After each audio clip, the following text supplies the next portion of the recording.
Assalamualaikum, Pak. Waalaikumsalam. Baik, tiramisu surut tu? Tiramisu yang mana? Boleh tak awak surut semua boleh Semua Oh, baik. So yang ni Yang adalah ni tiramisu original bang. Oh, dia adalah yang original. Kalau yang ni tiramisu matcha. Oh, yang ni kopi dia kuat tak? Tak. Kopi sangat dia tak lah. kuat pun. RM1 ni? Yang ni satu slice RM13.9. RM13 selama musim. Semua sama harga? Sama. Surut Baik. semua sama harga. Ini cheese coat. Yang ni cheese coat surut coklat indulgent. Coklat indulgent Oh, cantik Yang warna ni dia. strawberry. Ni kalau habis. Kalau habis bang. Oi, lajunya. Baik. Yang ni mangga. Mangga. Mangga pun sama? Mangga pun sama. RM13 selama musim.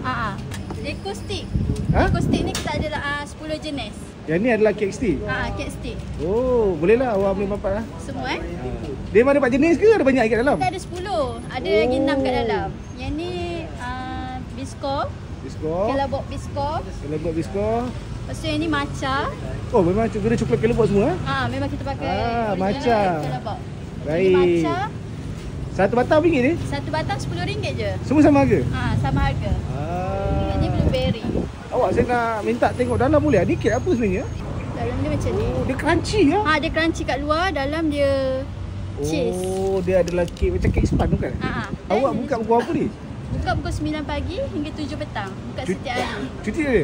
Cuti tak ada. Baik, di sini makan Okey, boleh. Okey, bismillah. Terima kasih. Nice, terima kasih. Sama.